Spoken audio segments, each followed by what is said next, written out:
जय हिंद। तो गणित क्रांति बैच में आप सभी का स्वागत है और इसमें हम लोग सीटेट 2026 फरवरी में जो का एग्ज़ाम होने वाला है, प्रस्तावित है और फॉर्म भी आपको देखने को मिल जाएगा। 8 फरवरी को आपको एग्ज़ाम है। उसमें हम लोग गणित के सारे क्वेश्चंस को देखेंगे जो इस प्रीवियस ईयर क्वेश्चन में आए हुए हैं। उसी प्रकार से आपको क्या करना है, डेली प्रैक्टिस करते हुए चलना है, एक भी क्लास आपको मिस नहीं करनी है और सारे क्वेश्चंस को देखना है। सारे क्वेश्चंस आपके लिए इंपॉर्टेंट है और ये सीरीज आपके लिए बहुत ही इंपॉर्टेंट है और एग्ज़ाम तक ये सीरीज आपकी चलेगी। तो लगातार आपको डेली जो है बने रहना है हमारे सेशन के साथ। तो जो लोग अभी तक ज्वाइन नहीं किए हैं सेशन को ज्वाइन कर लेंगे। क्लास आपकी लाइव हो चुकी है और डेली आपको ऐसे ही क्लास करते हुए चलना है। एक बार सेशन को लाइक कर देंगे और साथ में शेयर कर देंगे और अपने रिलेशंस में या फिर आपके आस पड़ोस में आपके मित्र जो भी आपकी तैयारी कर रहे होंगे उनके आप लोग सेशन को शेयर कर देंगे। चलिए, क्वेश्चंस आपके स्क्रीन पे आने वाला है और जब भी क्लास स्टार्ट हो तो आपको ध्यान रखना है, आप प्रिपेयर रहिए कॉपी पेन लेके, क्योंकि मैथ्स में बिना आप लोग कॉपी पेन के कुछ नहीं कर सकते और मोटिवेट रहिए, कुछ नया सीखेंगे तभी आप लोग डेली आप लोग कुछ ना कुछ नया सीख पाएंगे। और जब भी क्लास हो तो आप कॉपी पेन अपने पास रखिए, एक बार क्वेश्चंस को ट्राई जरूर करिए, कोशिश करिए। गलतियाँ होंगी कोई बात नहीं, गलतियों से सीखना है, गलतियों को दूर करके आपको एग्ज़ाम पास करना है।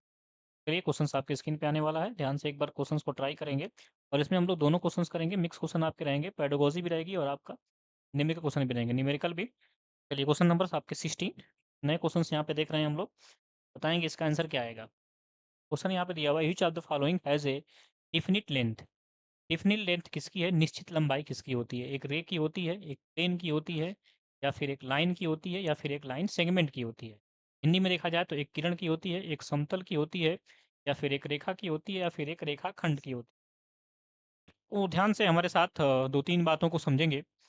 जैसे कि जब 2 फिक्स पॉइंट होता है और उसके बीच में जो लाइन खींची जाती है, इसको हम लोग लाइन सेगमेंट कहते हैं। क्या कहते हैं? Line segment. इसे हम क्या बोलते हैं? लाइन सेगमेंट बोलते हैं। इसे हिंदी में क्या बोलते हैं आप लोग? रेखाखंड। कहते हैं इन्हें रेखाखंड कहते हैं।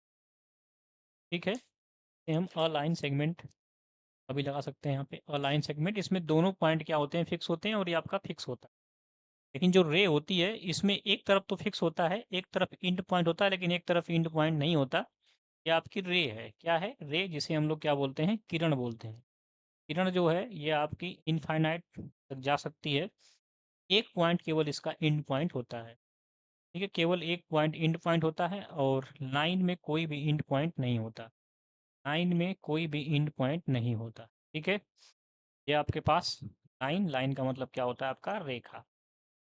तो लाइन सेगमेंट में 2 एंड पॉइंट होते हैं, लिख भी लेंगे आप लोग इसको। 2 एंड पॉइंट होते हैं, 2 एंड पॉइंट होगा तो आपका क्या होगा? वो लाइन सेगमेंट। और आपकी एक फिक्स लेंथ होती है, इसकी निश्चित लंबाई होती है। और रे की क्या होती है? 1 एंड पॉइंट होता है इसमें। 1 एंड पॉइंट होता है, केवल एक ही इसमें अंतिम बिंदु होता है, बाकी एक पॉइंट यहाँ पे फिक्स नहीं होता। और यहाँ पे नो एंड पॉइंट, कोई भी एंड पॉइंट नहीं होता। नो एंड पॉइंट्स, कोई भी यहाँ पे एंड पॉइंट्स आपका नहीं होता। इन बातों को आपको ध्यान रखना है। तो लाइन सेगमेंट ही यहाँ पे दिख रहा है कैसा। और जो आपका प्लेन है, तो प्लेन का मतलब समतल होता है। ठीक है? समतल का मतलब कोई भी फ्लोर है तो उसमें एरिया निकालते हैं, और एरिया भी जो आपकी होती है, प्लेन भी आपका फिक्स नहीं होता। ठीक ना? प्लेन भी आपका फिक्स नहीं होता। वो आपका 2D में देखा जाए और 3D में देखा जाए तो आपके 3D में भी आपका वो फिक्स नहीं होता। तो यहाँ पे ऑप्शन नंबर कौन सा सही होगा? आपका डी सही होगा, क्योंकि 4 नंबर दिया हुआ है। 4 नंबर आपका आंसर क्या होगा? आपका बिल्कुल सही होगा। एक रेखाखंड की निश्चित लंबाई होती है, बाकी किरण की निश्चित लंबाई नहीं होती, समतल की भी निश्चित लंबाई नहीं होती और रेखा की भी निश्चित लंबाई नहीं होती। केवल एक लाइन सेगमेंट की निश्चित लंबाई होती है। मैंने यहाँ पे एक लाइन सेगमेंट बनाया, ऊपर मैं बना देता हूँ जिससे कि आपको दिखाई दे। ये आपकी क्या है? लाइन सेगमेंट है, जिसमें 2 एंड पॉइंट होते हैं और ये दूरी क्या होती है? निश्चित होती है, लंबाई आपकी निश्चित होती है। इसी को बोलते हैं हम लोग लाइन। ठीक है? तो मैंने आसान भाषा में आपको समझा दिया है। बाकी अभी भी कोई डाउट है तो आप लोग कमेंट के माध्यम से पूछ सकते हैं। देखिए, कोई भी डाउट नहीं रखना है। कोई भी डाउट हो तो आप लोग कमेंट के माध्यम से पूछ सकते हैं। और एग्ज़ाम जो है आपका आने वाले समय में आपका प्रस्तावित है, तो आपको डेली क्लास करते हुए चलना है। एक भी क्लास आपको अभी नहीं छोड़नी है, डेली आपको प्रैक्टिस करते हैं। मैथ में कमांड तभी आएगी जब डेली आप लोग प्रैक्टिस करेंगे। चलिए चलते हैं अगले क्वेश्चन की तरफ, क्वेश्चन नंबर 17। तो यहाँ पे आंसर जो आपका कौन सही है? 4 नंबर यहाँ पे सही है। मैंने डिटेल में आपको समझा दिया है। तो एक रे में एक एंड पॉइंट होता है और आपके प्लेन में यहाँ पे भी कोई एंड पॉइंट नहीं होता। ठीक है? प्लेन भी आपका क्या होता है? एक 2D जो है शेप है, जिसमें कि आपकी एरिया हम लोग फाइंड करते हैं। और लाइन क्या होता है, लाइन में आपका कोई भी एंड पॉइंट नहीं होता, और लाइन सेगमेंट में 2 एंड पॉइंट होता है, और लाइन सेगमेंट की ही जो है निश्चित लंबाई होती है, डिफिनिट लेंथ होती है। तो ऑप्शन नंबर यहाँ पे 4 बिल्कुल ही सही था। चलेंगे हम लोग क्वेश्चन नंबर 17 की तरफ, बताएंगे इसका आंसर क्या है। नोट कर लेंगे या फिर स्क्रीनशॉट ले लेंगे, कोई डाउट हो तो कमेंट के माध्यम से बताएंगे।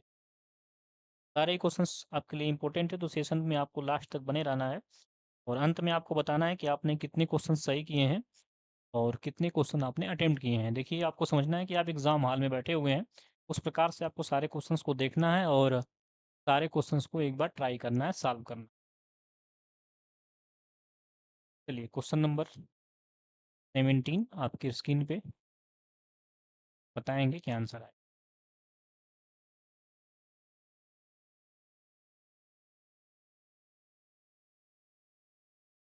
ठीक है, ये आपके मैथ्स पेडागोजी क्वेश्चन है। तो पेडागोजी क्वेश्चन में ध्यान देना है, जहाँ बच्चा एक्टिव होता है वही ऑप्शन क्या होता है आपका सही होता है, अगर क्वेश्चन पॉजिटिव है तो। क्वेश्चन कर रहा है कि गणित की कक्षा में मुक्त सिरे वाले प्रश्नों को समाकलित करने के लिए निम्नलिखित में से क्या सबसे अधिक उपयुक्त है। ऑप्शन है वो प्रश्न विद्यार्थियों में आलोचनात्मक चिंतन का विकास करते हैं, बिल्कुल सही बात है ये तो। ठीक है, उनके क्रिटिकल थिंकिंग को क्या करते हैं, बढ़ाते हैं। ठीक है, अगर मुक्त सिरे वाले क्वेश्चन पूछे जाएं, पूछ लिया जाए कि बताइए जो है 54 किन दो संख्याओं का योग है या फिर 50 किन दो संख्याओं का योग है, अलग अलग उसके आंसर आएंगे, बच्चे अलग तरीके से सोच पाएंगे।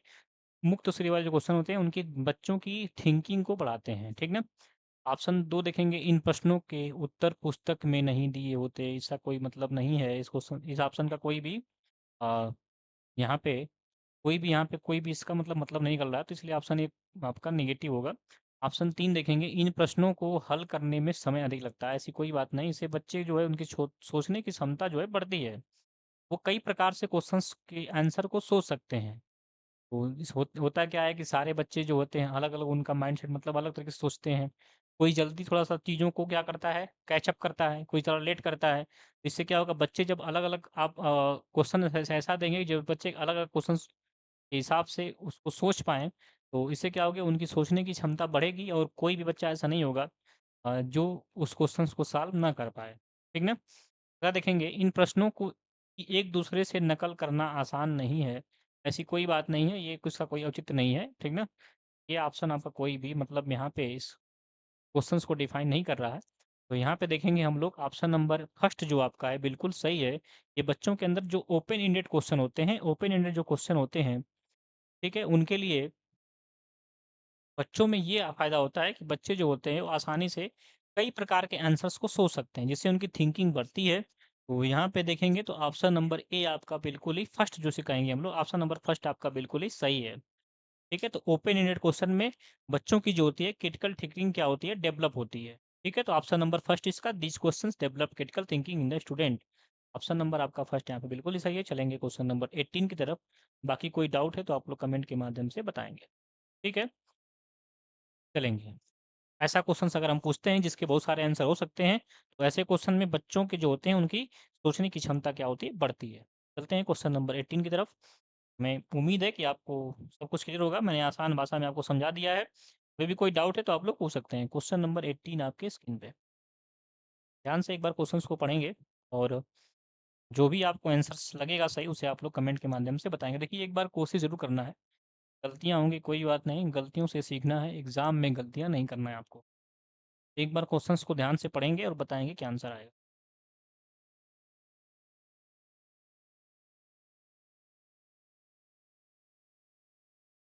चलिए, क्वेश्चन दिया हुआ है, which of the following statement are true with the respect to data handling. Data handling यहाँ की बात हो रही है, जिसमें हम लोग पिक्टोग्राफ, हिस्टोग्राफ, ठीक है, सब पढ़ते हैं, बार ग्राफ। देखो क्वेश्चन दिया है यहाँ पे, line graph use to show comparison among categories of data. Option second है, histogram use to compare the parts of whole. Option 3 है, a graphical representation of data easier to understand when there is a trend or comparison to be shown. Option 4 है, a bar graph displays data that changes continuously over period of time. Hindi में देखा जाए तो question है, आंकड़ों का प्रबंधन के संबंध में निम्नलिखित में से कौन सा सही है। ऑप्शन ए आपके पास है, एक रेखा आलेख, लाइन ग्राफ जिसे बोल रहा है, रेखा आलेख आंकड़ों की विभिन्न श्रेणियों के बीच तुलना करने के काम आता है। बिल्कुल गलत बात है। ठीक है, तो ये ऑप्शन आपका सही नहीं होगा। जो रेखा अलग होता है वो अलग अलग श्रेणियों की तुलना करने नहीं आता। ऑप्शन नंबर सेकंड देखेंगे, एक आयत के चित्र एक संपूर्ण के विभिन्न भागों की तुलना के लिए उपयोग किया जाता है। नहीं, आयत में हम लोग क्या करते हैं, जैसे कि आपने देखा होगा, आपने क्रिकेट आप लोग बहुत देखते हैं, उसमें जो है देखते हैं कि में जो है आयत के रूप में ग्राफ बना होता है, तो उसमें जो है वो कंपैरिजन किया जाता है, तुलना की जाती है। इन अलग-अलग भागों की नहीं, वो अलग-अलग समय का, अलग-अलग लोगों का कंपैरिजन होता है। ठीक है, अलग-अलग टाइम का कंपैरिजन होता है। ऑप्शन 3 देखेंगे, आंकड़ों या का आलेखों द्वारा प्रदर्शन समझने में बहुत आसान होता है। ठीक है, जब भी आंकड़ों का रुझान या तुलना दिखानी हो। ये बिल्कुल सही बात है, जब भी आंकड़ों का पसंद करते हैं तो उसमें आसान होता है हमें आंकड़ों को दिखाना। ठीक है, बड़े-बड़े आंकड़े आपके पास दिए हुए हैं, ठीक है, जिसको हम लोग छोटे में दिखा सकते हैं, इसीलिए हम लोग क्या करते हैं, बार ग्राफ और ये सब चीज़ों का हम डाटा हैंडलिंग का प्रयोग करते हैं। ठीक है, बड़ी डाटा को हम लोग छोटे से जगह पे दिखा करके हम लोग ग्राफ से उसको समझ सकते हैं। ठीक है, तो यहाँ पे ऑप्शन नंबर सी बिल्कुल ही सटीक है। ऑप्शन नंबर सी जो कि 3 होगा, 3 नंबर ऑप्शन आपका बिल्कुल ही सही है। बाकी देखेंगे ऑप्शन नंबर 4 को भी एक बार समझ लेंगे। एक दंड आलेख में आंकड़े प्रस्तुत करता है जो कि समय के साथ-साथ लगातार बदलते रहते हैं। नहीं, ये जो काम किसमें होता है? आयत वाले में होता है। ये भी है कि आपका बिल्कुल ही गलत है। ऑप्शन नंबर यहाँ पे 3 आपका बिल्कुल ही सही है। ठीक है? चलिए, मैंने आसान भाषा में इसको मैंने आपको समझा दिया है। तो नोट करेंगे, बाकी कोई डाउट है तो आप लोग पूछ सकते हैं। ऑप्शन नंबर 3 यहाँ पे बिल्कुल सही है, 18 का। चलिए, इसको नोट करेंगे और चलेंगे अगले क्वेश्चन की तरफ। Question number 19। क्वेश्चन नंबर 19 आपके स्क्रीन पे एक बार ट्राई करना है, बताना है क्या आंसर है। चलिए, यहाँ पे देख रहे हैं कि आपके पास क्वेश्चन में एक ब्लॉक दिया हुआ है और ब्लॉक के क्वेश्चंस को आपसे पूछा हुआ है, तो देखते हैं क्वेश्चन क्या है ध्यान से एक बार। क्वेश्चन आपके सामने है कि हाउ मेनी ब्लॉक्स है, ब्लॉक्स ऑफ साइज 2 मीटर, देखिए 2 मीटर में है, इंटू 35 सेंटीमीटर। देखिए यहाँ पे सेंटीमीटर में यूनिट चेंज कर दिया है। यूनिट का ध्यान देना है, सारी यूनिट सेम होनी चाहिए। एक बार मीटर में है, एक बार सेंटीमीटर में है, फिर 8 सेंटीमीटर है। Can be made from a wooden block 8 metre 70 centimetre 70 आपका centimetre wide and 40 centimetre thick. कह रहा है 8 मीटर लंबे, 70 सेंटीमीटर चौड़े और 40 सेंटीमीटर मोटे लकड़ी के एक ब्लॉक में 2 मीटर इंटू 35 35 सेंटीमीटर और 8 सेंटीमीटर माप वाले कितने फट्ठे बनाए जाते हैं। ठीक है, कह रहा है कि 8 मीटर लंबा और 70 मीटर चौड़ा और आपके पास 40 सेंटीमीटर मोटा एक लकड़ी है, उससे आपको ब्लॉक बनाना। तो कितने ब्लॉक बनाए जाएंगे और ब्लॉक भी दिया हुआ है कि कितना मोटा रखना है, कितना चौड़ा रखना है और कितना लंबा रखना है। तो 2 मीटर उसको लंबा रखना है और चौड़ा रखना है 35 सेंटीमीटर और उसको मोटा रखना है 8 सेंटीमीटर। सबसे पहले हम क्या करेंगे, दोनों का अलग-अलग आयतन निकाल लेंगे। ठीक है? तो पहले हम लोग लकड़ी का आयतन निकाल लेंगे। क्या करेंगे? लकड़ी का जो कि आपके पास ब्लॉक है, उस ब्लॉक का हम लोग आयतन निकाल लेंगे। ठीक है? तो ब्लॉक का आयतन निकाल लेते हैं और चूँकि लंबाई दिया हुआ है, चौड़ाई दिया है और मोटाई दिया है, तो आपका एक घनाभ होगा ये। घनाभ का एरिया आप घनाभ का आयतन होता क्या है? LBH length into breadth into height. Height ही क्या है? मोटाई उसकी है। तो ये आपका जो है घनाभ होगा, एक प्रकार से क्यूबॉइड की तरह होगा। किस प्रकार से शेप होगा इसका? क्यूबॉइड। तो यहाँ पे हम लोग क्या करते हैं, ब्लॉक का आयतन निकाल लेते हैं। ध्यान से देखेंगे और समझेंगे। ब्लॉक का आयतन निकालेंगे, volume of block, volume of block, block is equal to volume of cuboid. Cuboid मतलब घनाभ का आयतन ही होगा। तो यहाँ पे इस लंबाई देखेंगे तो 8 मीटर, चौड़ाई आपके पास कितनी है 70 सेंटीमीटर और यहाँ पे मोटाई इसकी कितनी है 40 सेंटीमीटर ऊंचाई के बराबर होगी। ठीक है, अब देख रहे हैं कि यहाँ पे यूनिट अलग है, तो यूनिट को हम सारी सेम करेंगे। इसको भी हम लोग चेंज कर लेंगे किसमें, सेंटीमीटर में। 8 मीटर बराबर होगा 800 सेंटीमीटर के इंटू 70 सेंटीमीटर इंटू 40 सेंटीमीटर। क्या हो गया आपका? इसके बाद हम लोग एक जो आपके फट्ठे बनाए गए हैं, एक फट्ठे का आयतन निकालें। ठीक ना? एक फट्टे का आयतन निकालेंगे जिससे कि एक फट्ठा बनाया गया उस एक फट्ठे का आयतन निकाल लेंगे। एक फट्टे का आयतन। ये आपको इतने ही साइज का सारे फट्टे बनाने हैं इससे, ठीक है। जो ब्लॉक आपका है, ये बड़े ब्लॉक से एक आपको छोटे-छोटे क्या करने हैं, फट्टे बनाने हैं। तो एक बड़े ब्लॉक से आपको छोटे-छोटे फट्टे बनाने हैं, तो एक फट्टे का जो आयतन कितना होगा उसको आपको ध्यान रखना है। होना चाहिए 2 metre into 35 centimetre into 8 centimetre. यहाँ भी देख रहे हैं कि आपका ये मीटर में, इसको सेंटीमीटर चेंज करेंगे तो आपका 200 सेंटीमीटर हो जाएगा। ये आपका 35 सेंटीमीटर और ये आपका 8 सेंटीमीटर। अब निकालना है फट्टों की संख्या। तो फट्टों की संख्या निकालने के लिए ध्यान देना है कि जो फट्टे हैं, ये बड़ा जो ब्लॉक आपके पास था, इसी में से इस फट्टे को इसी में से इस फट्टे को बनाया जा रहा है। तो कितने फट्टे बनेंगे, तो हम आपको करना क्या है, फट्टों की संख्या निकालने के लिए जो पूरा इसका आयतन है लकड़ी का, जो कि आपकी क्यूबॉइड की तरह है, उससे हम लोग जो आपका एक जो फट्टा बना है उसके आयतन को अगर हम डिवाइड कर देंगे तो मिल जाएगा हमें कितने फट्टे इससे बन सकते हैं। ये आपको काम करना होता है। फट्टों की संख्या बराबर, ध्यान देंगे, अतः अतः फट्टों की संख्या हो जाएगी, फट्टों की संख्या बराबर, फट्टों की संख्या होगी आपकी इज इक्वल टू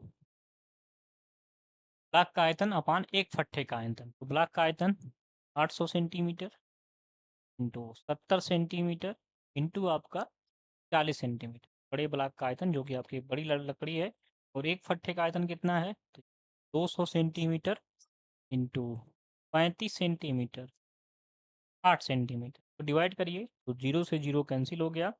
यहाँ से 35 टू जा कितना हो गया आपका 70, 8 5 जा कितना होगा आपका, तो ये होता है 40, और 2 4 जा कितना होता है आपका, 2 4 जा 8 होता है। तो मल्टीप्लाई करेंगे तो 4 2 जा 8, 8 5 जा कितना हो जाएगा आपका, 4 दूना के 8, 8 पच्चीस 40, 40 आपके फट्टे इससे बनेंगे। कितने बनेंगे फट्टे, 40 बनेंगे इस बड़ी लकड़ी से।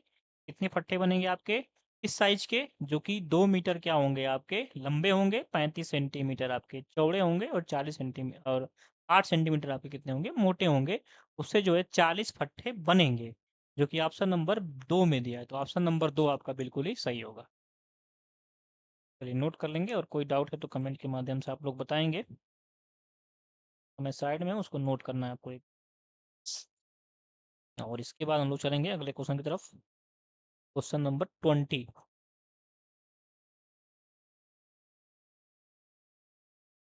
चलिए 20 नंबर क्वेश्चन आपके स्क्रीन पे आने वाला है, तो आप नोट कर लेंगे या फिर इसका स्क्रीनशॉट ले लेंगे। क्वेश्चन नंबर 20 आपके स्क्रीन पे, एक बार इस क्वेश्चंस को ध्यान से पढ़ना है। देखिए एग्जाम में क्वेश्चंस में को आपको ध्यान से पढ़ना है एक बार, क्योंकि क्वेश्चंस को ध्यान से पढ़ेंगे तभी आंसर्स आप लोग आसानी से दे पाएंगे।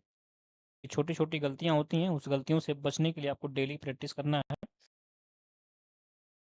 डरना सारी चीज़ें तभी संभव होंगी जब डेली आप प्रैक्टिस करेंगे। बिना प्रैक्टिस के आप एग्जाम में क्वेश्चंस को नहीं कर पाएंगे। इन बातों को आपको ध्यान रखना है।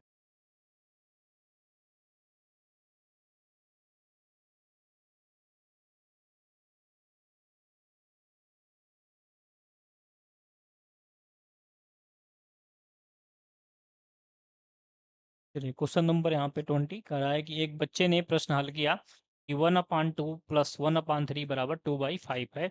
इस प्रश्न में सबसे उपयुक्त क्या निष्कर्ष निकाला जा सकता है। यहाँ पे क्या देख रहे हैं, उसने क्या किया है, उसको भिन्नों की जोड़ का अभी मतलब नहीं समझना है। उसने क्या किया, डायरेक्ट आपका 1 में 1 जोड़ दिया है, और 3 में 2 जोड़ दिया है 5। ठीक है, ऊपर को ऊपर से जोड़ दिया है, नीचे को नीचे से जोड़ दिया है। ठीक है, देखते हैं क्या होगा यहाँ पे। ऑप्शन क्या यहाँ पे अप्रोप्रिएट हो सकता है जो कि सटीक होगा। ठीक है, सॉरी। ऑप्शन ए, यहाँ पे बच्चा नहीं जानता कि भिन्नों की संख्या रेखा पर कैसे प्रदर्शित किया जाता है। तो यहाँ पे संख्या रेखा की बात ही नहीं है, तो ऑप्शन गलत है। ऑप्शन यहाँ पे 2 है, बच्चों ने प्राकृतिक संख्याओं की जोड़ की अवधारणा को भिन्नों में जोड़ तक विस्तारित किया। बिल्कुल सही बात है, उन्होंने क्या किया, जो प्राकृतिक संख्याएं जुड़ जाती हैं, 1 में 1 जोड़ दिया, 2 आ गया, 3 में 2 जोड़ दिया, 5 आ गया, उस प्रकार से उसने डायरेक्ट जोड़ दिया है। उसको भिन्न का अभी मतलब नहीं पता है। तो यहाँ पे ऑप्शन नंबर कौन सही होगा आपका, सेकेंड सही होगा। कौन सही होगा, सेकेंड। सेकेंड ऑप्शन आपका बिल्कुल ही सही है। बाकी इस थर्ड भी देख लेंगे, बच्चों को संख्याओं को जोड़ना नहीं आता, बच्चे लघुत्तम समवर्तन लेना नहीं आता, ऐसी कोई बात नहीं है। तो ये बच्चे को सिखाया ही नहीं गया, तो इसलिए बच्चा नहीं समझ पा रहा है। इसको जैसे सिखाएंगे वो समझ जाएगा। फिलहाल उसको प्राकृतिक संख्याओं का जोड़ पता है, तो उसने वैसे ही उसको जोड़ दिया है। ठीक है, क्योंकि बच्चों को सिखाया जाता है स्टार्टिंग में ही कि 1+1 2 होता है और 3+2 कितना होता है 5, तो उसने वही काम यहाँ पे कर दिया है। ठीक है, चलेंगे क्वेश्चन नंबर 21 की तरफ। कोई डाउट है तो आप लोग कमेंट के माध्यम से बताएंगे। तो question number 20, answer number second आपका बिल्कुल ही सही है। चलेंगे हम लोग 21 की तरफ। क्वेश्चन नंबर 21 आपके स्क्रीन पे आने वाला है, देखेंगे, समझेंगे और ट्राई करेंगे। क्वेश्चन नंबर यहाँ पे 21 है। ध्यान से पढ़ेंगे एक बार, मैं आपके ऑप्शंस का इंतजार कर, थोड़ा सा इंतजार कर लेता हूँ। चलिए एक बार क्वेश्चन को ध्यान से पढ़िए और बताइए क्या आंसर आएगा।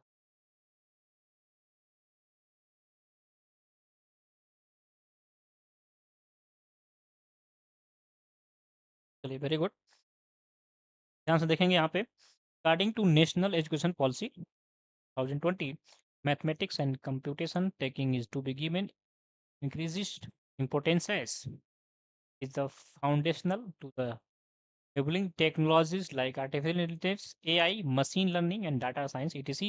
It can be substitute for a teacher. Option third है यहाँ पे, it is the most difficult aspect of learning in school. Option D है, it is the foundational of human survival.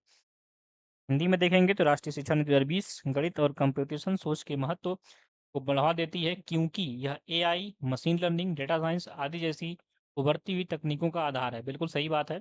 Option second देखेंगे, यह एक शिक्षक का स्थान ले सकता है, तो ऐसा कोई बात नहीं है। ठीक है, यह एक स्कूल में सीखने की सबसे कठिन पहलू है, ऐसा कुछ नहीं है।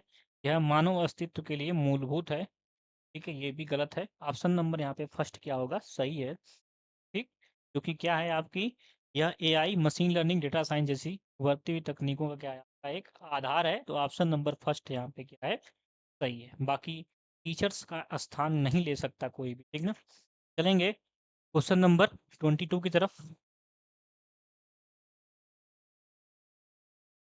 कोई डाउट है तो आप लोग बताएंगे, मैंने आसान भाषा में आपको समझा दिया है। तो राष्ट्रीय शिक्षा नीति 2020 की गणित में कंप्यूटर की सोच के महत्व को बढ़ावा देने के लिए आपका AI, machine learning, data science जैसी उभरती तकनीकों का आधार है। चलेंगे क्वेश्चन नंबर 22 की तरफ, तो एक बार ट्राई करेंगे, बताएंगे क्या आंसर आएगा। क्वेश्चन यहाँ पे है कि राष्ट्रीय पाठचर्या रूपरेखा 2005 के अनुसार गणित के शिक्षकों को इस ओर ध्यान केंद्रित करने की जरूरत है। ऑप्शन ए है संस्मरण और गहन रूप से एल्गोरिदम को बढ़ावा देना। ऑप्शन बी है गणितीय तर्क विचार। ऑप्शन सी है सही उत्तरों के लिए एकमात्र अधिकारी बनाना। सही विकल्प आपको चुनना है। करा है कि जो आपका एनसीएफ 2005 था, उसमें जो गणित को बच्चों को बताना है, सिखाना है, उसमें शिक्षक को किस को ध्यान देना चाहिए। ऑप्शन ए है प्रमोटिंग मेमोराइज, मेमोराइज नहीं कराना है। मैंने आपको बताया है बार बार, कभी भी बच्चे को रटाना नहीं है, मारना नहीं है, सब निगेटिव टैग वर्ड होता है। या फिर उनको जो है हतोत्साहित नहीं करना है। इन बातों को आपको ध्यान देना है। ये आपका ऑप्शन नंबर फर्स्ट बिल्कुल ही गलत है। केवल आपको मेमोराइज कराने से काम नहीं चलेगा। ऑप्शन बी है यहाँ पे मैथमेटिकल रीजनिंग एंड लॉजिक, ये बिल्कुल सही बात है। उनको तर्क, उनके अंदर जो है मैथमेटिकल रीजनिंग को बढ़ाइए, लॉजिक उनके अंदर सोचने दीजिए, क्रिटिकल थिंकिंग उन्हें बढ़ेगी, सोचने की क्षमता बढ़ेगी, क्वेश्चंस को कई प्रकार से सॉल्व करने को और उनको खुद करने दीजिए। लर्निंग बाय डूइंग से बच्चों को सिखाएंगे, इससे बच्चे क्या होंगे, खुद करके सीखेंगे, तो वो चीज़ें क्या होंगी, बच्चों को याद भी रहेंगी और वो मैथ से बोर भी नहीं होंगे और उनको मैथ पढ़ने में आनंद भी आएगा। केवल आप जो है चीज़ों को बताते जाएंगे, बच्चों को नहीं करने देंगे, तो इससे बच्चे क्या होंगे, बोर होंगे और उन्हें मैथ से डर लगेगा। तो यहाँ पे उनको आपको बच्चों को अंदर जो है फियर नहीं लाना है। तो ये ऑप्शन आपका बिल्कुल ही सही है। एक मात्र आ गया, केवल आ गया, कभी भी अगर ओनली आ जाए कहीं भी, अगर क्वेश्चन आपका पॉजिटिव है और ओनली की बात आए, वो बिल्कुल आपका निगेटिव टैग वर्ड होता है। ये भी आपका क्या है, निगेटिव ऑप्शन है। ऑप्शन केवल यहाँ पे बी सही है। तो फर्स्ट ऑप्शन यहाँ पे आपका सही होगा, ओनली बी, केवल बी आपका सही होगा। ठीक है, ऑप्शन ए और सी दोनों क्या है, निगेटिव है। केवल की बात नहीं है, ठीक ना, ओनली की कहीं बात होती है, वहाँ पे तुरंत आपको ध्यान देना है। ठीक, वहाँ पे आपको ध्यान देना है। यहाँ पे एकमात्र बोल दिया, क्या बोल दिया, एकमात्र, केवल एकमात्र साधन किसी चीज़ सीखने का नहीं होता। कई प्रकार से चीज़ें सीखी जा सकती हैं या फिर कही जा सकती हैं। केवल एकमात्र अधिकारी नहीं बनाना है और केवल एक ही उत्तर नहीं देना है। बच्चों को अंदर सीखिए, उनके अंदर जो है थिंकिंग बढ़ाइए, बच्चे बताएं कि कैसे हुआ, क्यों हुआ, ये बच्चों के अंदर पूछने की क्षमता आएगी, तभी बच्चे जो है चीज़ों को समझ पाएँगे, कर पाएँगे। इन बातों को आपको ध्यान देना है, केवल आपको मेमोराइज़ नहीं कराना है, ठीक है? ऑप्शन नंबर बी आपका बिल्कुल ही सही है, उनके अंदर मैथमेटिकल रीज़निंग और लॉजिक को आप लोग क्या करेंगे, उसको अंदर बढ़ाएँगे। तो क्या होंगे, बच्चे सीखने में थोड़ा-सा उत्सुक होंगे, उनके अंदर क्यूरियोसिटी होगी, जिससे कि बच्चे आसानी से सीख भी पाएँगे और उनके अंदर जो है सीखने की क्षमता बढ़ेगी। चलेंगे क्वेश्चन नंबर 23 की तरफ, बताएँगे इसका आंसर क्या होगा? अगर क्वेश्चंस को ध्यान से पढ़ेंगे, अभी तक जो आपके 22 क्वेश्चन हो चुके हैं। क्वेश्चन में आपको डाउट है तो आप लोग बता सकते हैं, और जिन्होंने अभी सेशन को जॉइन किया है, सेशन को आप लोग सेशन को लाइक कर देंगे और साथ में चैनल को सब्सक्राइब कर लेंगे, जिससे कि आने वाली क्लासेस आपको लगातार मिलती रहें। और जिन्होंने अभी तक शेयर नहीं किया है, शेयर कर देंगे, जिससे कि और लोग भी चीज़ों को सीख पाएँ, पढ़ पाएँ और अपने एग्ज़ाम को क्वालिफ़ाई कर पाएँ। और अदर जो आपकी क्लासेस होती हैं, उसको भी आपको देखते हुए चलना है। चलेंगे, क्वेश्चन नंबर 23 आपके स्क्रीन पे। एक बार इसको पढ़ेंगे, बताएँगे क्या आंसर आएगा। क्वेश्चन यहाँ पे दिया हुआ है कि चौथी कक्षा के बच्चों को क्षेत्र की अवधारणा से परिचित कराने का सबसे प्रभावी तरीका कौन-सा है? फार्मूला बेस्ड मेथड बिल्कुल गलत बात है, ठीक है? सन्निकट अनुमान नहीं, ये सही नहीं है। टेंसिलेशन ये सही है। टाइलिंग टाइलिंग से बच्चों को हम लोग अच्छे से जो है सिखा सकते हैं चौथी कक्षा में। ठीक है? टेंसिलेशन से हम लोग आसानी से सिखा सकते हैं, टाइलिंग से शेप के बारे में और के बारे में हम लोग उसको सिखा सकते हैं, बता सकते हैं, ठीक है? गिनतारा नहीं, अप्रेगस नहीं है, वो छोटे बच्चों के लिए होता है, ठीक है? जो कि प्ले ग्रुप में होते हैं, वो गिनतारा उसमें काम करता है। यहाँ पे ऑप्शन नंबर क्या है आपका? थर्ड सही है, कैंसिलेशन या टाइलिंग। नोट करेंगे इसे और चलेंगे हम लोग तो नंबर 24 की तरफ।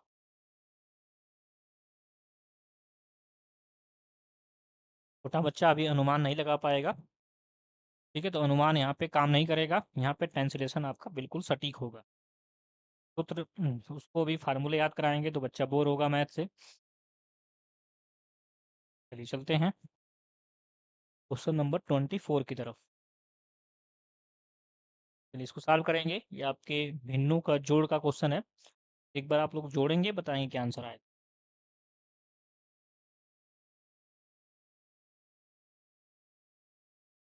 चलिए सॉल्व कर लेते हैं। ओ, अगर आपने सॉल्व किया तो एक बार आंसर लिख देंगे।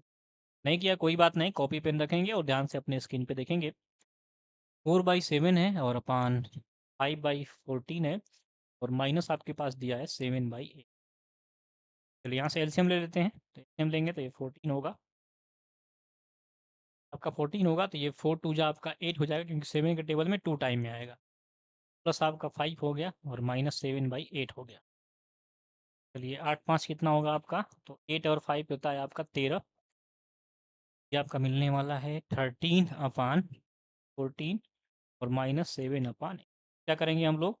14 और 8 का एलसीएम लेंगे, कितना आएगा आपका? 56 हो जाएगा, ठीक है? ये 4 टाइम में आता है 56, तो हम लोग 13 का टेबल 4 टाइम पढ़ेंगे, ठीक ना? 13 13 1 या 13, 13 2 या 26, बाद आपका 39 52 हो जाएगा और माइनस इसके टेबल में 7 टाइम में, तो 7 7 या 49, माइनस करेंगे 52 में से 49, 3 बचेगा। 3/56 आंसर होगा। 3/56, 3/56 आपके ऑप्शन नंबर फर्स्ट में दिया है, तो फर्स्ट ऑप्शन आपका बिल्कुल, ऑप्शन नंबर फर्स्ट आपका बिल्कुल ही सही है। 3/56 आपका आंसर होगा। एक बार जोड़ेंगे और एक बार घटाएंगे। इनों का जोड़ और घटाने का क्वेश्चन है। आपने इसको बहुत किया होगा, बस इसमें क्या करना है, आपको एलसीएम लेना है और एलसीएम लेके आपको काम करना है। चलेंगे क्वेश्चन नंबर 25 की तरफ। कोई डाउट है तो आप लोग अभी भी पूछ सकते हैं। क्वेश्चन नंबर 25 को एक बार ध्यान से पढ़ेंगे, बताएंगे क्या आंसर आए।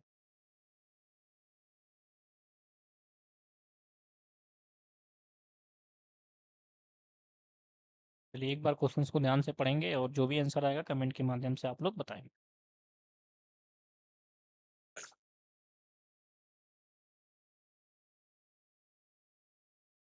क्वेश्चन यहाँ पे आपके पास है, which of the following letters has 2 lines of symmetry. Symmetry का मतलब क्या होता है? सममिति रेखाएं। सममिति का मतलब ये है कि अगर उसको अगर हम डिवाइड करें तो जो आपका भाग मिले, कटा हुआ भाग, वो सेम दूसरे भाग की तरह हो। उसे उसे क्या कहते हैं हम लोग? सिमेट्री करते हैं। क्या कहते हैं? सिमेट्री। ई देखेंगे यहाँ पे, ई देखेंगे तो ई में देखेंगे तो कितनी सिमेट्री मिलेगी? ई में देखेंगे तो केवल एक सिमेट्री मिलेगी। यू में भी आपकी एक सिमेट्री मिलेगी। एच में आएंगे तो एच में आपकी हाँ 2 सिमेट्री मिलेगी। एच में 2 सिमेट्री मिलेगी और बी में केवल आपकी एक सिमेट्री मिलेगी। देखिए आपके पास ई है, ई को केवल हम ऐसे काट सकते हैं, तब यहाँ पे 2 सिमेट्री मिलेगी। ठीक, एक सिमेट्री मिलेगी केवल इसमें। अच्छा यहाँ आइए ध्यान से, यू है, यू को हम लोग केवल ऐसे काटेंगे तब इसमें एक सिमेट्री मिलेगी। ठीक है, यच है, यच में देखेंगे, यच में हम लोग ऐसे भी काट सकते हैं एक, और एक हम लोग ऐसे भी काट सकते हैं, 2 सिमेट्री मिल जाएगी इसमें। आगे आएंगे यहाँ पे बी है, तो बी में केवल एक ही सिमेट्री मिलेगी, ऐसे यहाँ काट सकते हैं। यहाँ पे देख रहे हैं केवल एच में 2 सिमेट्री मिल रही है। यहाँ पे ऑप्शन नंबर 3 आपका बिल्कुल ही सही होगा। ठीक है, ऑप्शन नंबर 3 आपका बिल्कुल ही सही होगा। यहाँ पे एच में कितनी सिमेट्री मिलेगी आपकी? 2 सिमेट्री मिलेगी। चलिए आपने नोट कर लिया होगा। चलते हैं क्वेश्चन नंबर 26 की तरफ। तक 25 क्वेश्चन हो चुके हैं। किसी भी क्वेश्चन में कोई डाउट है तो आप लोग कमेंट के माध्यम से बता सकते हैं। सारे क्वेश्चंस आपके प्रीवियस ईयर क्वेश्चन है, तो सारे क्वेश्चंस को आपको ध्यान से देखना है, समझना है। कहीं भी कोई डाउट है तो आप लोग पूछते हुए चलेंगे। चलिए चलते हैं क्वेश्चन नंबर 26 की तरफ। 26 क्वेश्चन आपके स्क्रीन पे बताएंगे इसका आंसर क्या आएगा। एक बार क्वेश्चंस को ध्यान से पढ़ेंगे और जो भी आंसर आए कमेंट के माध्यम से आप लोग बताएंगे।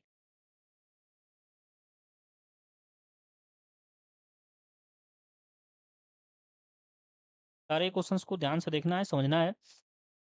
क्वेश्चन यहाँ पे दिया हुआ है, निम्नलिखित में से कौन सा भारतीय गणित से संबंधित नहीं है? कौन सा भारतीय गणित से संबंधित नहीं है? तो सूर्य सिद्धांत, सूर्य सिद्धांत है गणित से संबंधित। बौधायन शुल्ब सूत्र भी है, लीलावती भी है, और चरक संहिता आपका नहीं है। इसको ध्यान रख लेना है, याद करने वाला क्वेश्चन है, याद कर लेंगे। ऑप्शन नंबर 4 यहाँ पे बिल्कुल सही है। चरक संहिता जो है भारतीय गणित से संबंधित नहीं है।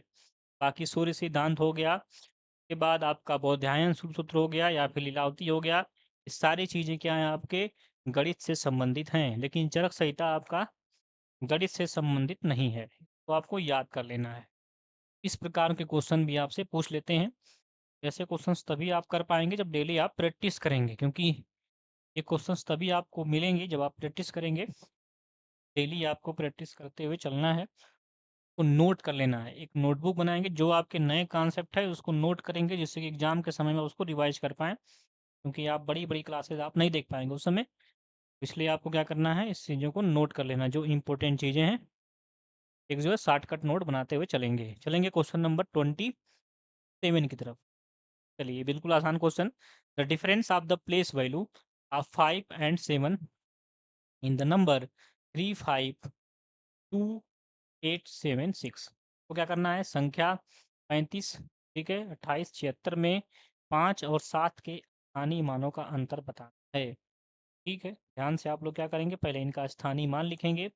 प्लेस वैल्यू आपको लिखना आता होगा। चलिए पहले हम नंबर लिख लेते हैं। नंबर क्या यहाँ पे है, तो 3,52,876 है। 3,52,876। 352,876। यहाँ पे हमें क्या करना है, 5 और 7 का पहले स्थानीय मान निकालना है। 7 का स्थानीय मान कितना हो जाएगा, क्योंकि ये टेंस प्लेस पे है तो 10 से मल्टीप्लाई तो 70 हो जाएगा। ये 100 हो गया, और ये आपका 1000, और ये आपका कितना हो गया, 10,000। ठीक है, 10,000 हो जाएगा, और ये आपका लाख हो जाएगा। ठीक है, यहाँ पे देखते हैं 5 का जो हो जाएगा स्थानीय मान कितना हो जाएगा, 5 इंटू 1 2 3 4 0। यहाँ से मिल जाएगा आपको ये 50,000। इनका अंतर निकालना है तो माइनस कर लेंगे, इनको माइनस करते हैं। 10 में से आपका, यहाँ 0 में से 0 हो जाएगा। 10 में से कितना गया आपका, 7, तो बचेगा 3। यहाँ पे क्या बचेगा आपका, 9, यहाँ पे भी 9 बचेगा, और यहाँ पे क्या बचेगा, 4। तो 49,930 हो जाएगा। कितना हो जाएगा, 49,930। 49,930 ये ऑप्शन नंबर 3 में दिया हुआ है, तो 3 नंबर आपका बिल्कुल ही सही हो। बिल्कुल ही आसान है। प्लेस वैल्यू और फेस वैल्यू भी आप जानते होंगे। फेस वैल्यू में क्या होता है, सामने जो संख्या होती है वही उसका जो है फेस वैल्यू होती है। प्लेस वैल्यू में हम लोग पोजीशन देखते हैं, कौन से पोजीशन पे है उसी से मल्टीप्लाई किया जाता है उस संख्या में। तो 6 किस पे है, 1 पे, 1 प्लेस पे तो 1 से मल्टीप्लाई, 7 10 प्लेस पे है तो 10 से मल्टीप्लाई, 8 100 प्लेस पे है तो आपका 100 से मल्टीप्लाई। ठीक है, आपने अच्छे से पढ़ा होगा इसको, आप लोग जानते हैं, इतने बड़े आप लोग हो चुके हैं। चलते हैं क्वेश्चन नंबर 28 की तरफ। कोई डाउट है तो आप लोग पूछ सकते हैं, वो सारे क्वेश्चंस आपके इंपॉर्टेंट हैं। चलिए, मैंने आसान भाषा में आपको समझा दिया है, तो एक बार नोट कर लें। थोड़ा मैं साइड हो जाता हूँ, अगर आप नोट नहीं किए हो तो नोट कर लीजिए एक बार। चलेंगे क्वेश्चन नंबर 28 की तरफ। 28 नंबर देखेंगे, बताएंगे क्या आंसर आए। हम ध्यान से पढ़ेंगे। दोनों ही लैंग्वेज में क्वेश्चन आपके टाइप हैं, हिंदी और इंग्लिश। जो भी भाषा आपको समझ में आती है उस भाषा में आप क्वेश्चन को पढ़ेंगे, अपना आंसर कमेंट के माध्यम से बताएंगे। एक बार ट्राई जरूर करेंगे, जो भी आंसर आएगा आपको कमेंट के माध्यम से बताना है।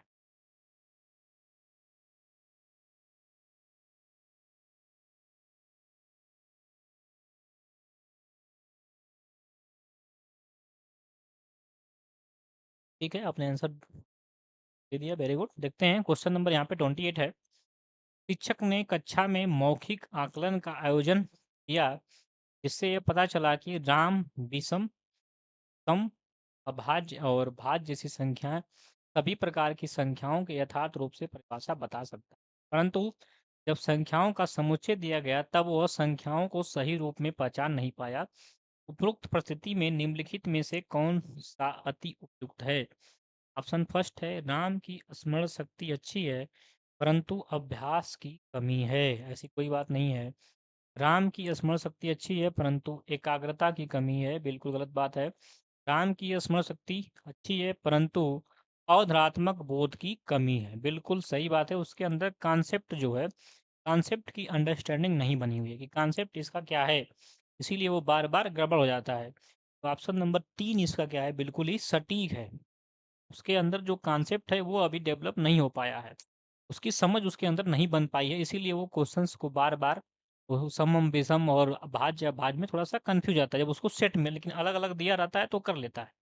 इन बातों को ध्यान रखना है। यहाँ पे ऑप्शन नंबर थर्ड बिल्कुल ही सटीक है, उसके अंदर जो है कॉन्सेप्चुअल अंडरस्टैंडिंग नहीं बन पा रही, उसकी थोड़ा सा लैक है। ठीक है, उसके अंदर उसकी कमी है। बाकी ऑप्शन सारे क्या है, निगेटिव। राम में विश्लेषणात्मक जो होता है, बिल्कुल गलत गलत बात है, ऐसा कोई बात नहीं है। तो ऑप्शन नंबर 3 इसका बिल्कुल ही सही है। चलेंगे क्वेश्चन नंबर 29 की तरफ। चलिए, 29 नंबर क्वेश्चन आपके स्क्रीन पे आने वाला है, उसको देखेंगे, समझेंगे और बताएंगे क्या आंसर आएगा।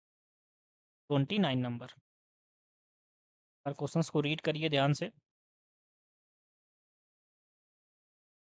अभी तक 28 क्वेश्चन हो चुके हैं, किसी भी क्वेश्चन में डाउट है तो आप लोग पूछ सकते हैं। ये जो पैडागोजी क्वेश्चन होते हैं ये बिल्कुल ही आपके लिए मतलब मार्क गेन करने के लिए बिल्कुल ही आपके लिए सही होते हैं। बस थोड़ा सा आपको इसमें ध्यान देना है कि बच्चा कहाँ एक्टिव है, क्या चीज़ें थोड़ा सा पॉजिटिव हैं, क्या मतलब अगर पॉजिटिव क्वेश्चन है तो पॉजिटिव आंसर, अगर नेगेटिव है तो नेगेटिव नेगेटिव चीज़ें। कुछ नेगेटिव टैग वर्ड हैं, कुछ पॉजिटिव टैग, उनको ध्यान देंगे तो आसानी से क्वेश्चन को कर पाएंगे आप लोग और अपने मार्क को गेन कर पाएंगे अच्छे से। थोड़ा सा आपने ध्यान देना है, काफ़ी पेन इसमें उठानी नहीं पड़ती, बस इसमें थोड़ा सा आपको चीज़ों को समझना पड़ता है, अपनी समझ को आपको विकसित करना है। देखेंगे कक्षा 6 की एक गणित की शिक्षिका ने अपने विद्यार्थियों के सक्षम समक्ष निम्नलिखित प्रश्न रखा। प्रातःकालीन सैर के 3 व्यक्ति एक साथ चलना प्रारंभ करते हैं, उन कदमों की लंबाई कम से 70 सेंटीमीटर, 85 सेंटीमीटर, 95 सेंटीमीटर है। इनमें से प्रत्येक न्यूनतम कितनी दूरी चलें कि वे वही दूरी पूरे कदमों में तय कर सके। निम्नलिखित में कौन सी अवधारणाएं दिए गए प्रश्न को हल करने के लिए आवश्यक थी? ठीक है, न्यूनतम दूरी के लिए आपको बताया मैंने कि कभी भी छोटी से छोटी संख्या की बात की जाए तो एलसीएम निकालना होता है। क्या निकालना होता है? एलसीएम।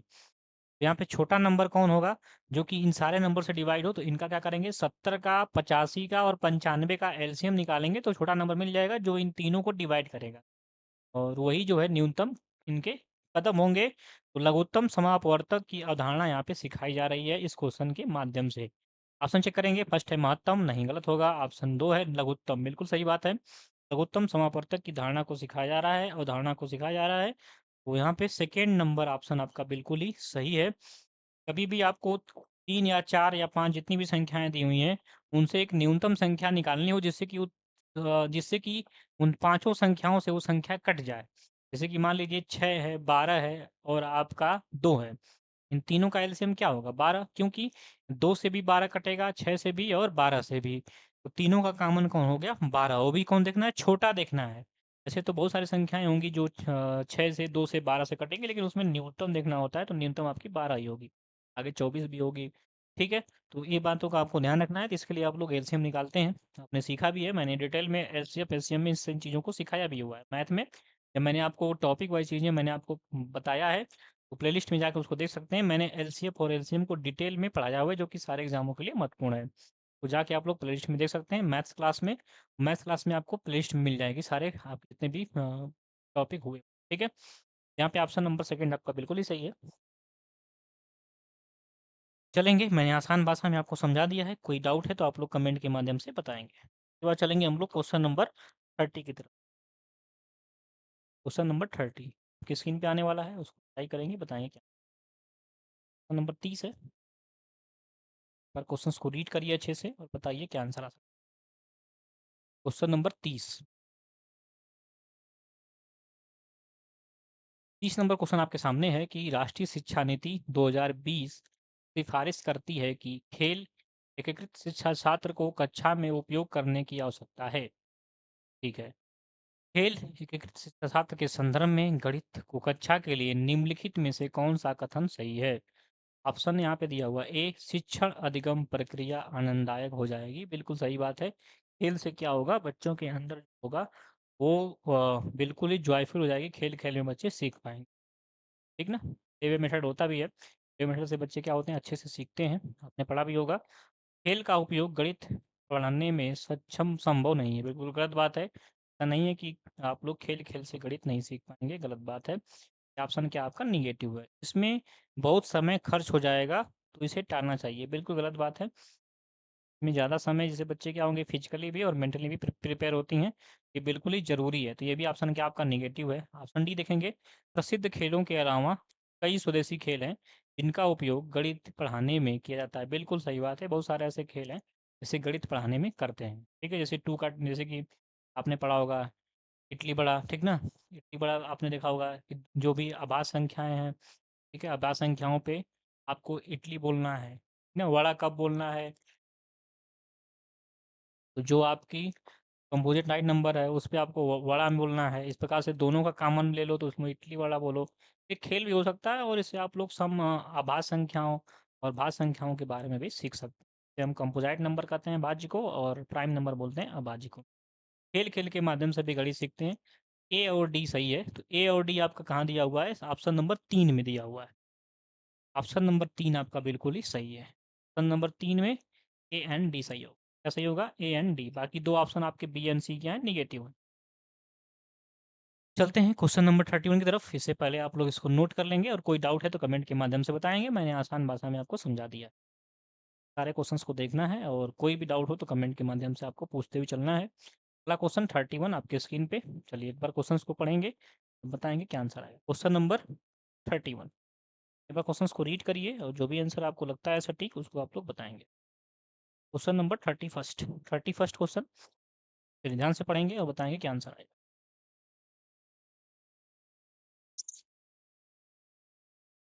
31 क्वेश्चन आपके स्क्रीन पे है कि मिडिल स्कूल की गणित की एक शिक्षिका अपनी कक्षा के समक्ष निम्नलिखित प्रश्न रखती है।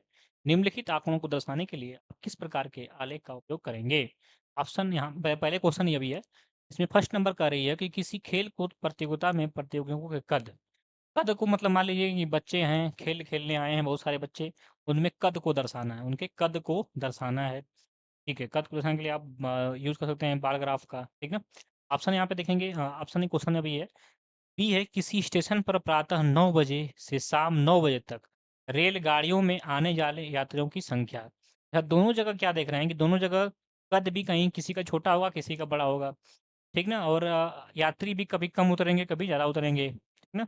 दोनों जगह जो आप यहाँ पे अगर हम बार ग्राफ बनाएंगे तो देखेंगे वहाँ पे हम लोग कभी जो है ग्राफ नीचे बनेगा, कभी ऊपर बनेगा, ठीक ना? जैसा कि आप लोग देखते हैं क्रिकेट में देखते हैं जिस प्रकार से ग्राफ बना रहता है, ठीक ना? तो यहाँ पे ऑप्शन नंबर ए देखेंगे, दंड आलेख और रेखा आलेख के बीच अंतर समझने में शिक्षार्थियों की सहायता करना, ठीक बात है। पाई चार्ट की अवधारणा, पाई चार्ट की बात यहाँ पे नहीं हो रही है। यहाँ पे ऑप्शन नंबर थर्ड देखेंगे, रेखा रेखा आलेख का संदर्भात्मक परिस्थितियों द्वारा शिक्षण करना, ठीक है। ऑप्शन 4 है आंकड़ों के निरूपण के लिए आयत चित्र में उपयोग का शिक्षण करना। तो ठीक है, यहाँ पे ऑप्शन नंबर फर्स्ट जो है थोड़ा-सा सटीक लग रहा है। इसमें क्या कर रहा है, दंड आरेख और रेखा आलेख के बीच में जो अंतर जो है उनको समझने में सहायता करेगा। ऑप्शन नंबर फर्स्ट आपका बिल्कुल यहाँ पे सही है। बाकी यहाँ पे बाकी ऑप्शन जो है एप्रोप्रिएट नहीं है। यहाँ पे इनके माध्यम से वो दंड आलेख, ठीक ना? ये हम लोग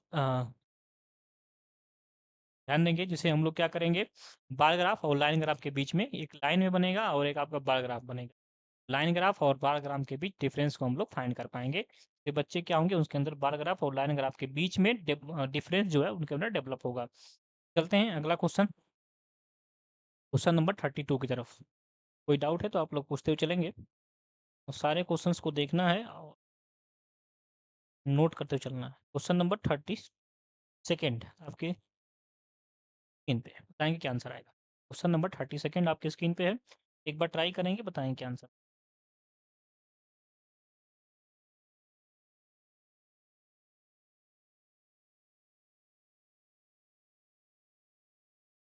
चलिए, आपने ट्राई कर लिया होगा।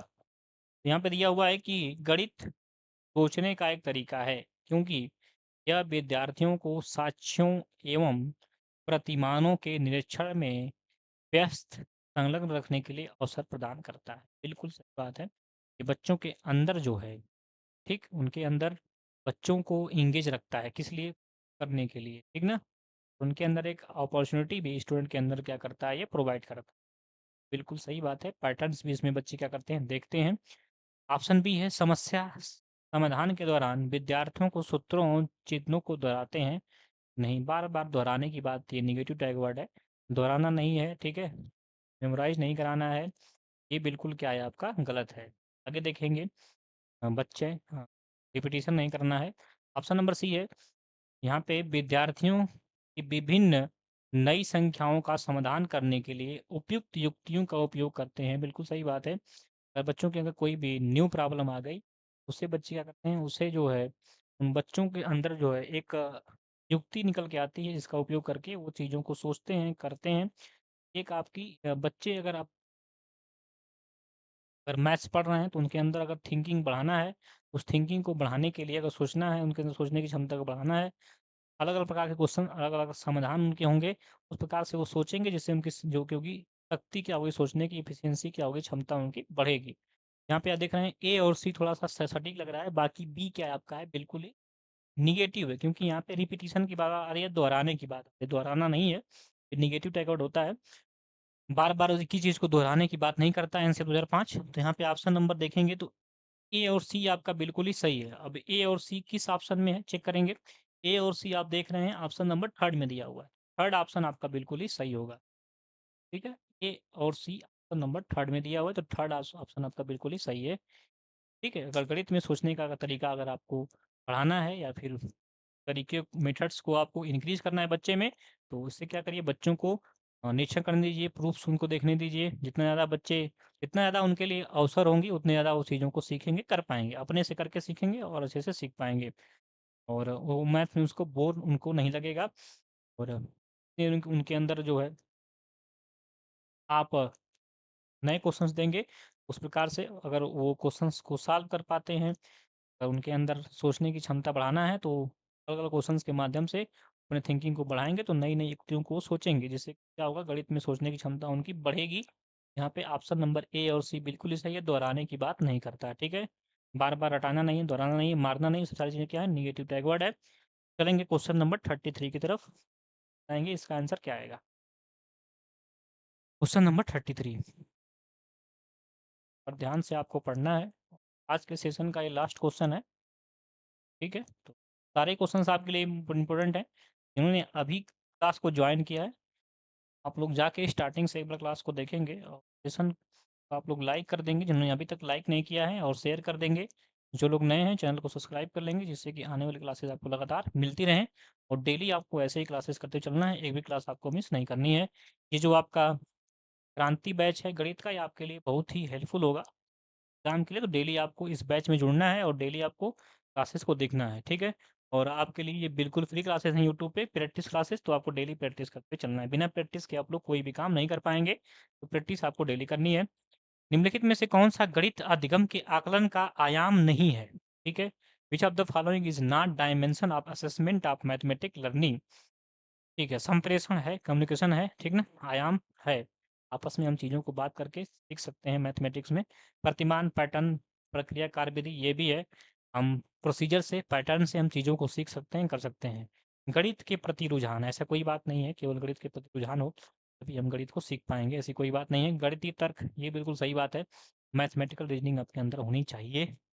यहाँ पे एक जो आंसर के जो है कि बिल्कुल मतलब सटीक नहीं है, वो 3 नंबर है। गणित के प्रति रुझान जो है, ये बिल्कुल ही गलत है। बाकी संप्रेषण है, आपका प्रतिमान है और गणितीय तर्क हैं, ये तीनों चीज़ें क्या हैं? सही हैं। ये आप लोग सीख सकते हैं। अधिगम का मतलब होता है लर्निंग, सीखने की क्षमता जो है संप्रेषण से भी बढ़ती है और आपके पैटर्न से भी, कार्य करने से भी बढ़ती है, कार्यविधि और गणितीय तर्क से भी बढ़ती है। रुझान से कोई मतलब नहीं है, ठीक है? तो ऑप्शन नंबर थर्ड आपका बिल्कुल ही नेगेटिव है, ठीक ना? केवल गणित में रुझान रहे और आप चीज़ों को नष्ट करें, कैसे सीखेंगे? केवल रुझान से काम नहीं होता है, ठीक है? किसी के प्रति रुझान हो तो उससे आप कुछ नहीं कर पाएँगे। आपको अंदर आपके अंदर क्या होनी चाहिए? क्यूरियोसिटी होनी चाहिए।